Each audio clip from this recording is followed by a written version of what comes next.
नमस्कार। आज मैं फिर आपके सामने अपराध की एक और घटना लेकर आया हूं। आज के अपराध की घटना पुरानी है, प्रदेश है राजस्थान और जिला है बूंदी।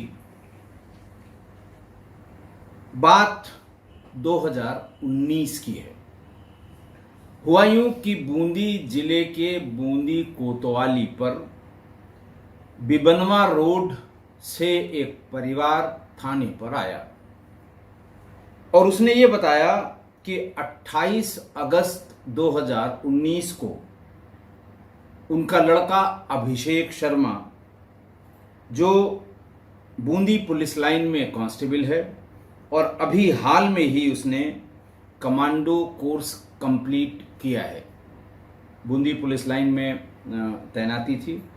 कमांडो कोर्स कंप्लीट करने के बाद लोग डिप्यूटेशन पर तमाम सेंट्रल पैरामिलिट्री फोर्सेस पे भी जाते हैं और जब जिला अपने कमांडो टीम तैयार करता है तो उसका हिस्सा बनते हैं।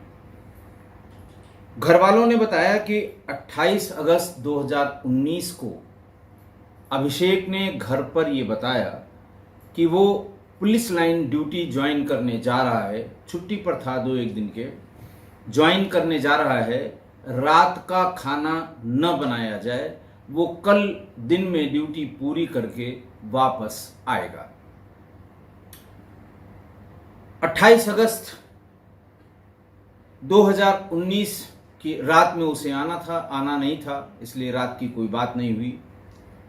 29 अगस्त पूरा दिन वो नहीं आया।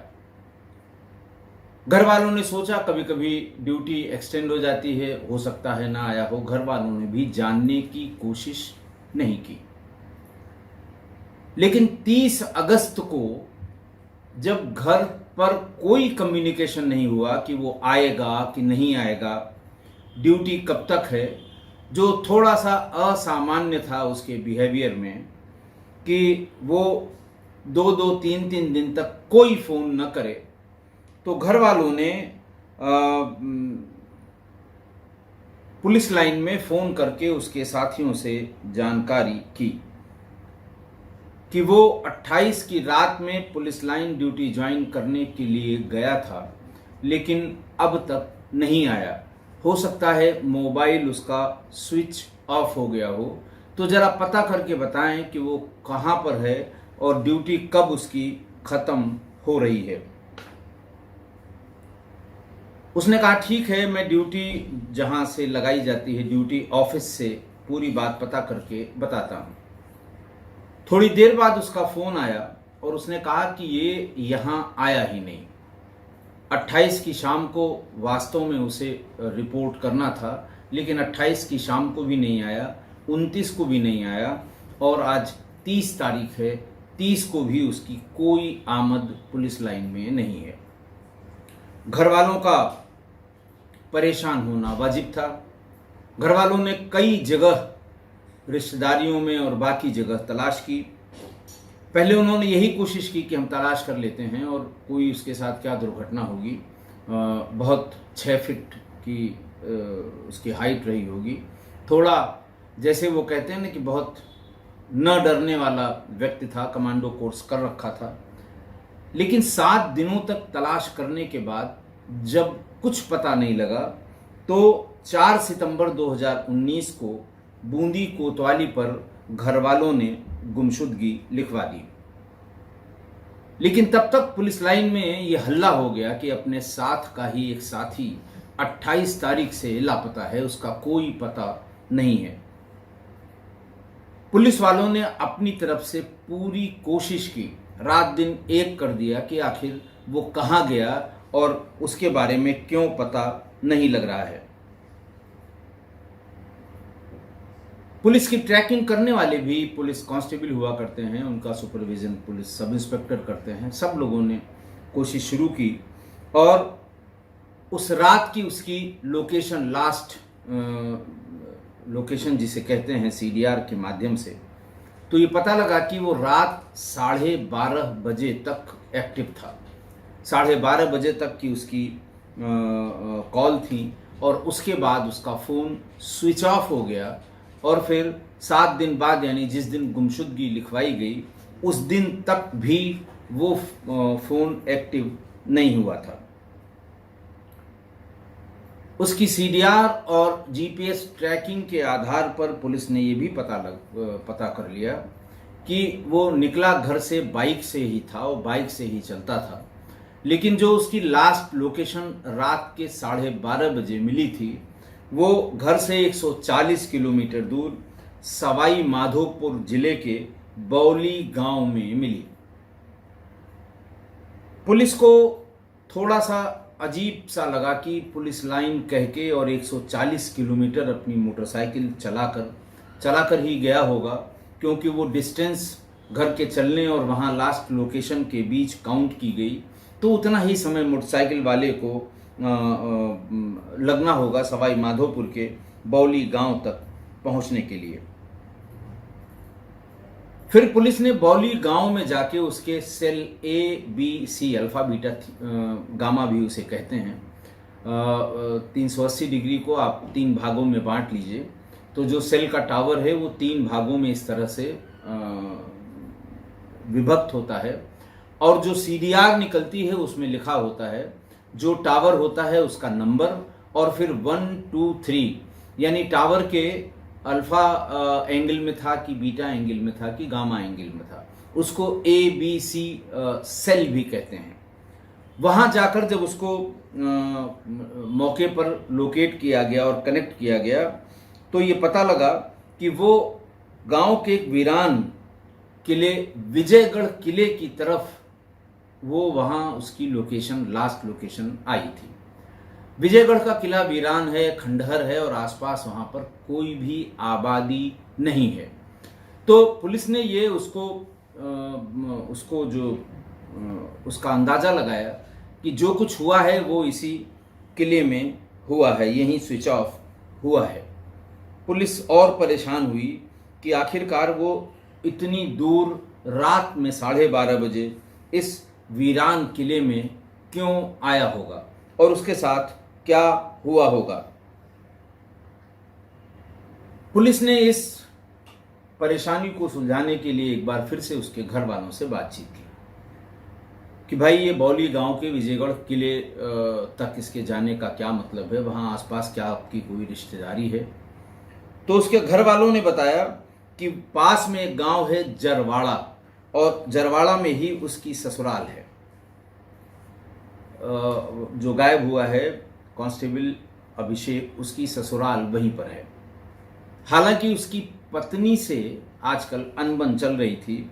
उसकी पत्नी का नाम दिव्या बताया घर वालों ने और ये भी बताया कि दिव्या की तरफ से एक तलाक की एप्लीकेशन कोर्ट में लगाई गई है और इसीलिए दिव्या ससुराल छोड़कर मायके में रहती है। विजयगढ़ किले से कोई 4-5 किलोमीटर दूर ये गांव था।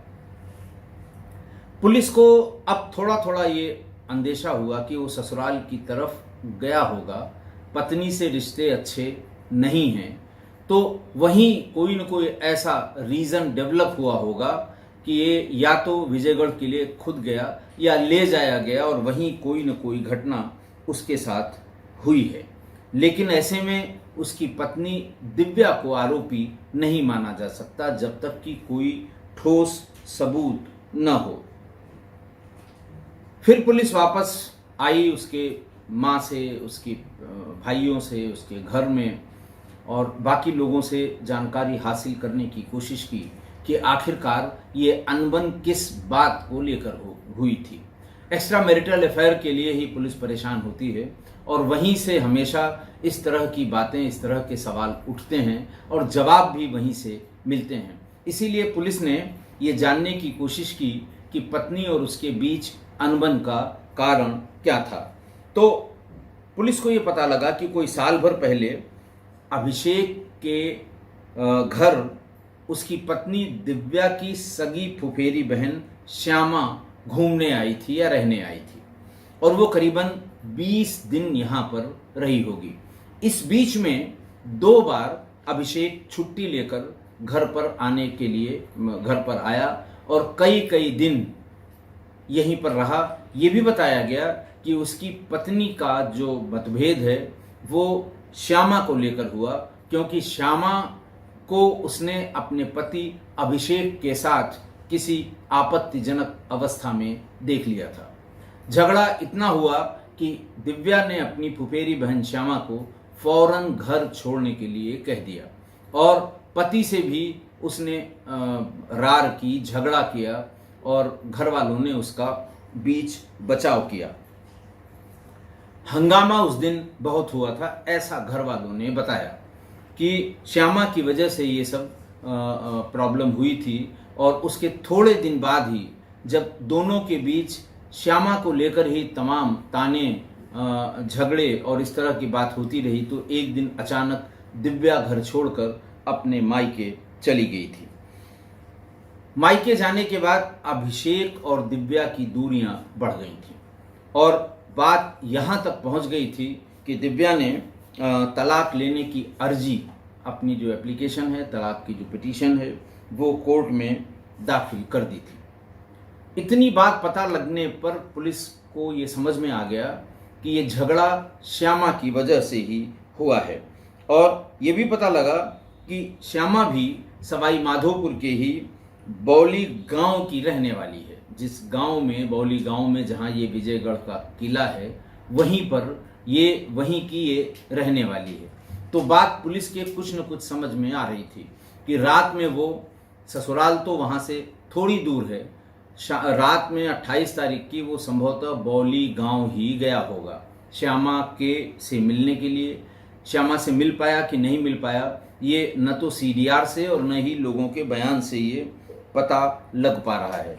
लेकिन जहां उसकी ससुराल थी वहीं पर ये मोबाइल भी स्विच ऑफ हुआ था, बौली गांव में ही। ससुराल मतलब अब एग्जैक्ट ये तो पता लगाना मुश्किल होता है कि इसी घर में हुआ था कि कहीं और हुआ था, लेकिन ये था कि उसी लोकेशन पर, उसी सेल में ये स्विच ऑफ हुआ था।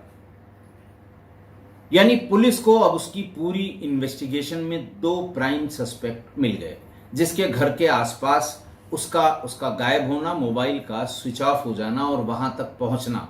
3 फैक्ट्स पुलिस को इन्वेस्टिगेशन के दरमियान मिल गए थे।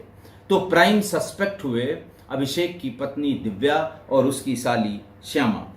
पुलिस ने इसको आगे बढ़ाने के लिए अब एविडेंस, देखिए सस्पेक्ट होना और बिना एविडेंस के उस पर कोई यकीन नहीं करता। जब तक पुख्ता तौर पे ये जानकारी न हो जाए कि नहीं यही लोग हैं, इस सिलसिले में पूछताछ करने में कभी कभी बात अगर झूठ हो तो बैकफायर होती है।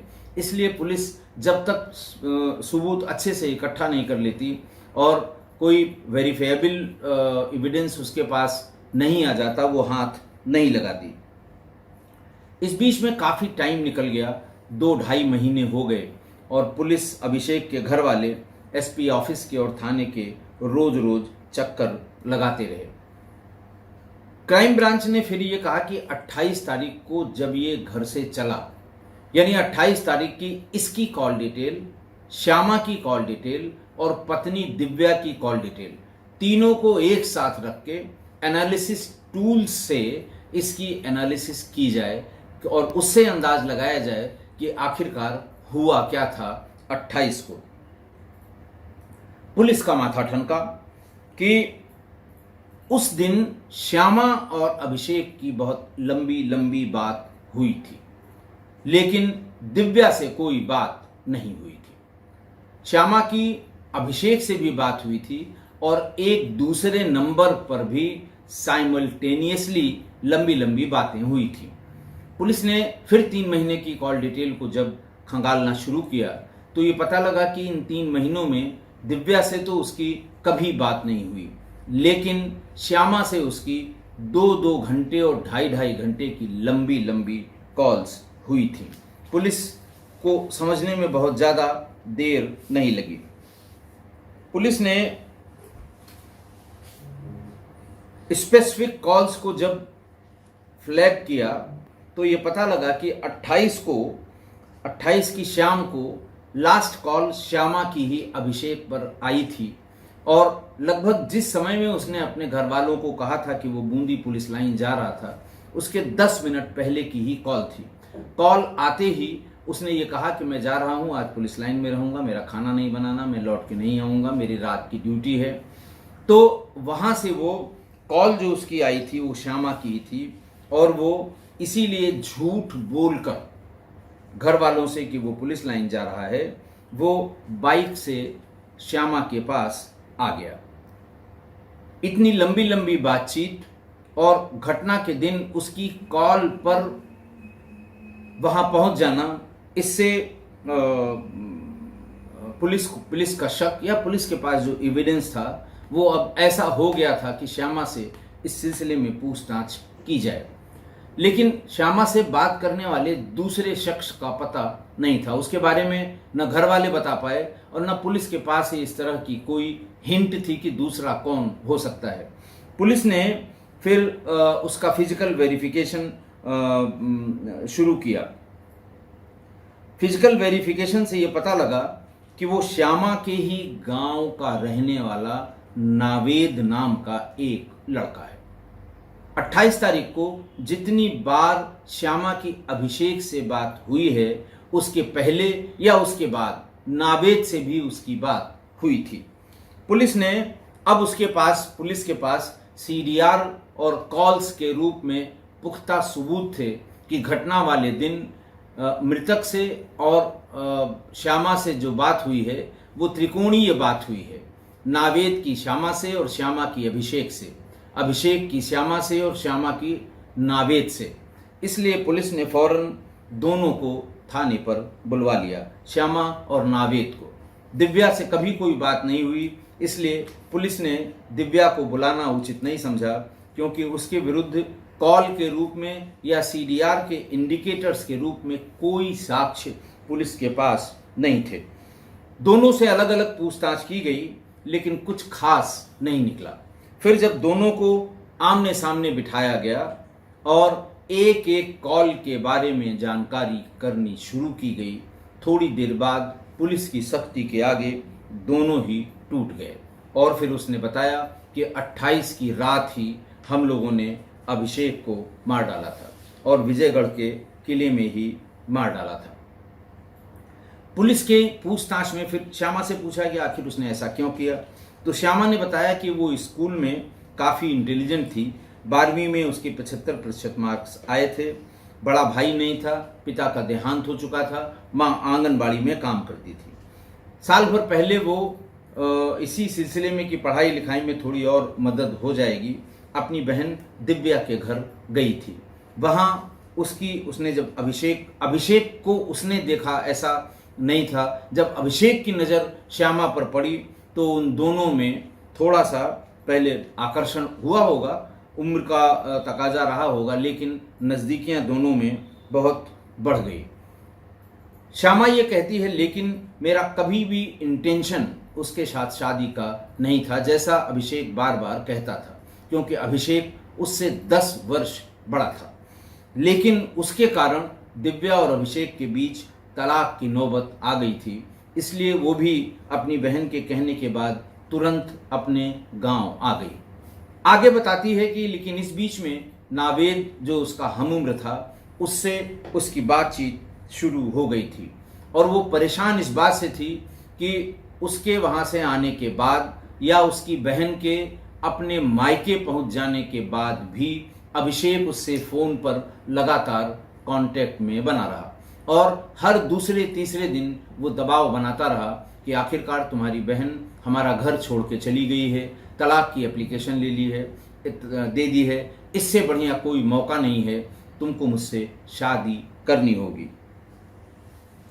फिर जब वो मना करती रही इस बात को कि वो शादी नहीं कर सकती, तो उसे धमकाने लगा अभिषेक। इस बात से बहुत परेशान हो गई, क्योंकि बाप थे नहीं, भाई थे नहीं, माँ आंगनबाड़ी में थी। मुश्किल से वो अपनी पढ़ाई करके बहुत आगे निकल जाने का उसका सपना था। उससे बहुत डर गई वो, और उसने नावेद को अपनी आप बीती बता दी कि इस तरह से वो शादी करने का दबाव बना रहा है, मैं शादी उससे नहीं कर सकती, वो मुझसे उम्र में बहुत ज़्यादा बड़ा है। नावेद ने कहा, ठीक है, तुम उसको बुलवाओ, हम लोग अपना मिलकर काम कर लेंगे। प्लान के मुताबिक 28 अगस्त की शाम को श्यामा ने अभिषेक को फ़ोन किया, अपने बहनोई अभिषेक को, और ये कहा कि तुम आज आ जाओ, आज हमारे तुम्हारे बीच जो कुछ भी है उसको हम फाइनलाइज करेंगे। शादी करनी हो शादी करेंगे, और अगर शादी नहीं करनी है तो फाइनली हम लोग बात कर लेंगे, लेकिन जो कुछ होगा दोनों की रजामंदी से होगा, दोनों की बातचीत से होगा। ये बात सुनते ही अभिषेक एकदम बिल्कुल जैसे पैरों में चक्करघिन्नी लग गई, और उसका बस चलता तो उड़ते हुए पहुंच जाता। वो श्यामा के फ़ोन आते ही तुरंत वो बाइक पर चढ़ा और घर में झूठ बोलकर बौली पहुंचने पर उसने उसको फ़ोन किया। अभिषेक और श्यामा ने एक साथ ही खाना खाया। खाना खाने के बाद श्यामा ने कहा कि हम लोगों को बातचीत जो करनी है वो घर में बातचीत करना ठीक नहीं है, पता नहीं दीवारों के भी कान होते हैं, कौन क्या सोच ले क्या सुन ले। लिहाजा हम लोग विजयगढ़ किले में, लोग वहाँ के उस खंडहर किले में कभी कभार घूमने के लिए या समय व्यतीत करने के लिए जाया करते थे। तो उसने कहा कि चलो हम लोग वहीं बैठकर बात करते हैं। यहाँ पहले से ही ये प्लान नावेद ने बना रखा था कि तुम किसी तरह से विजयगढ़ किले के भीतर पहुंचना। उस खंडहर में छिपने छिपाने की बहुत सी जगह हैं, और जहाँ सामान्य रूप से लोग आकर बैठते हैं वो जगह भी नावेद ने बता दी कि तुम लोग यहीं बैठना, हम पीछे से इसका काम तमाम कर देंगे। ऐसा ही हुआ, और वहाँ जब ये दोनों बात करने लगे, लेकिन नावेद ने फिर ये बताया कि वो बहुत चौकन्ना था। एक तो वो हमसे 2 गुना बलशाली था, बहुत अच्छी हाइट थी, तंदुरुस्त था और कमांडो कोर्स किया हुआ था। वो बार बार आगे पीछे अगल बगल देख भी रहा था, क्योंकि जगह सुनसान थी और अकेली थी।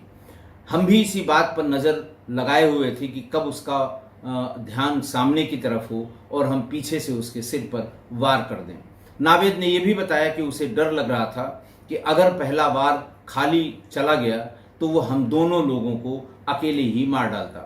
उसमें इतनी शक्ति थी, इतनी ताकत थी। बहुत देर तक वेट करने के बाद जब दोनों बातचीत में ज़्यादा मशगूल हुए तो उसने उसके सिर पर सरिये से जोरदार वार कर दिया, और इस वार में ही अभिषेक बेहोश होकर नीचे गिर गया।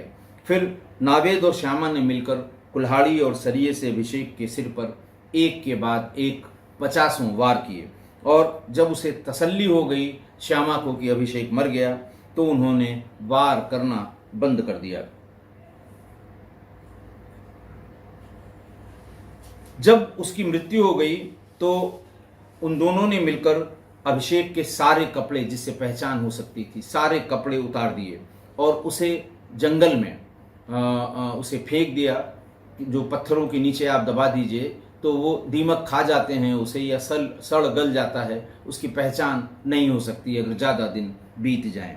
और वहीं पर मोबाइल उसका स्विच ऑफ करके एक हाथ से खोद के एक छोटा गड्ढा खोद दिया, और वहाँ बहुतायत में बड़े बड़े पत्थर मौजूद हैं विजयगढ़ किले में, उनसे दबा दिया।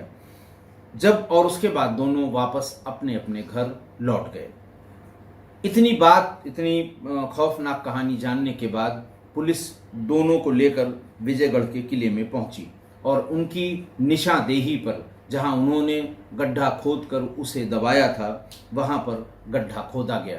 तो 4 महीने हो गए थे इस कत्ल के, तो मिलना कुछ था नहीं, लेकिन पूरा कंकाल उसका मिल गया। जहां पर उन्होंने कपड़े को दबाया था, कपड़ा मतलब जैसे सड़ गल गया, उसमें देखने लायक कुछ नहीं था, लेकिन ये जरूर था कि ये सड़ा हुआ या गला हुआ कपड़ा है। वो भी पुलिस ने उसको कब्जे में किया, और हत्या में इस्तेमाल लोहे की सरिया, कुल्हाड़ी और फावड़ा वो नावेद के घर से बरामद कर लिया। इस बीच में उस कंकाल के डीएनए की भी जांच कराई गई, और डीएनए जांच से ये इस्टेब्लिश हो गया, ये प्रूव हो गया कि ये शव अभिषेक का ही है। पुलिस ने श्यामा और नावेद को गिरफ्तार करके जेल भेज दिया। 2020 में इसमें चार्जशीट दाखिल कर दी गई, और मामला अभी अंडर ट्रायल है। इस मुकदमे का ट्रायल हो रहा है। मुझे भी इस बात का इंतज़ार है कि इस ट्रायल में फाइनली क्या होता है, किसको कितनी सजा मिलती है। 4 साल हो गए हैं इस घटना के, लगभग 5 साल हो गए हैं, और अब ट्रायल भी काफ़ी एडवांस स्टेज में है, और देखना यही है कि ट्रायल का रिजल्ट क्या होता है। आज की घटना देखिए, पत्नी और साली के बीच पींगे मारने वाले कांस्टेबल कह लीजिए या कमांडो कह लीजिए, ट्रेंड कमांडो था, पास आउट था कमांडो कोर्स का, उसका बहुत ही खराब अंत हुआ। एक बहुत ही पुरानी कहावत है हिंदी भाषा भाषी क्षेत्रों में या पूरे उत्तर भारत में, ये कहावत गांव-गांव बहुतायत में कही जाती है कि आधी तज पूरी को धावे, आधी रहे न पूरी पावे। ये कहावत किसने लिखी थी या कही थी, इसकी ओरिजिन का तो पता नहीं है, लेकिन पॉपुलर बहुत है। समय समय पर ऐसे ही मौक़ों पर इस कहावत का पुराने लोग इसका इस्तेमाल करते हैं, और इस कहावत के बारे में उसके साथ एक कहानी बताई जाती है। मुझे भी इस कहावत के बारे में मेरे बुजुर्गों ने शाम को जब बच्चों को इकट्ठा करके उन्हें भांति भांति की कहानियाँ बताई जाती हैं, जो बाद में पंचतंत्र के नाम से मशहूर हुई, या पंचतंत्र में भी काफ़ी भाग उन कहानियों का है जो गांव में बुजुर्ग बच्चों को सुनाते थे, किसी चीज़ को समझाने के लिए बताते थे। तो वो ये बताते हैं कहावत के बारे में कि एक कुत्ता था जो कौरे में मिली। कौरा आप जो लोग हैं ग्रामीण परिवेश से वो जानते हैं कि गांव में आज की तारीख में भी ये प्रचलन में है कि जब भी कोई व्यक्ति, और खासकर बुजुर्ग व्यक्ति, बच्चे तो ऐसा नहीं करते, लेकिन बुजुर्ग व्यक्ति, घर का जो सबसे बड़ा है बुजुर्ग है, जब वो खाना खाता है तो खाना शुरू करने के पहली रोटी का थोड़ा सा टुकड़ा तोड़ के उसमें बाकी जो कुछ भी है, दाल, रोटी, सब्जी, अचार, जो कुछ भी है, वो थोड़ा ही थोड़ा, चुटकी चुटकी भर ही मान लीजिए, उसको उस रोटी के टुकड़े के ऊपर रख देता है। उसके चारों तरफ पानी चला देता है, एज इफ कि खाना भी दिया गया और पानी भी पिलाया गया। उसको अग्रासन कहते हैं। वो निकाला जाता है गाय के लिए। और फिर जब खाना खत्म होने लगता है तो अंतिम रोटी का अंतिम हिस्सा जब वो बुजुर्ग व्यक्ति खा लेते हैं तो बाकी बची हुई जो रोटी है उसमें थाली का बचा हुआ, थाली को बिल्कुल साफ कर देते हैं, उसका बचा हुआ जो कुछ भी थोड़ा बहुत हिस्सा उस रोटी पे रख देते हैं। उसे कौरा कहते हैं। तो एक अग्रासन हो गया और एक कौरा। खाना खाने के बाद वो हाथ में दोनों टुकड़े लेकर जाते हैं। अग्रासन वाला गाय को खिलाते हैं और कौरा वाला कुत्ते को खिलाते हैं। खाने का समय गांव देहात में बुजुर्गों का 7 साढ़े 7 बजे होता है, और उस बीच में जिस घर से कौरा मिलता है तमाम कुत्ते वहाँ आसपास भौंकते रहते हैं कि अब फलां जगह से वो खा लिया होगा उन्होंने, बुजुर्ग ने खाना, वो कौरा लेकर आ रहे होंगे। तो ऐसा बताते हैं कि आधी रोटी, अब जैसे बुजुर्ग को 3 रोटियां खानी है, 4 खानी है, उस दिन नहीं इच्छा है, दिन में और कुछ भी खा लिया है, तो जो बच जाता है, यानी बड़ा भाग जितना खाया, जितना खा सकते थे खाया, जो कुछ भी बचेगा वो कौरे में कुत्ते को खिलाएंगे। तो उस दिन कौरे में आधी रोटी उस कुत्ते को मिली। वो कुत्ता रोटी लेकर भागा, तालाब की तरफ गया कि वहीं खाएंगे और पानी पिएंगे, हमारा आज का काम हो जाएगा। तालाब के पास पहुंचकर उस चांदनी रात में उसे उस कुत्ते की यानी अपनी परछाई पानी में दिखाई दी,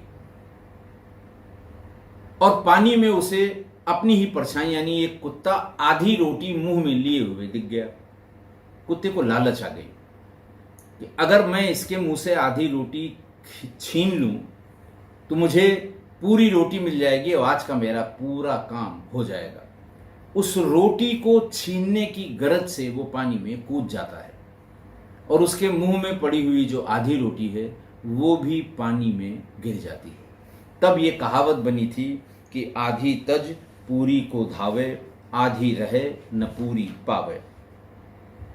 तो यही कमांडो के साथ हुआ, यही अभिषेक के साथ हुआ। अच्छा खासा पत्नी के साथ रह रहे थे, साली पे दिल आ गया और न घर का रहा न घाट का रहा, और पत्नी से भी गया, साली से भी गया, जान से भी गया।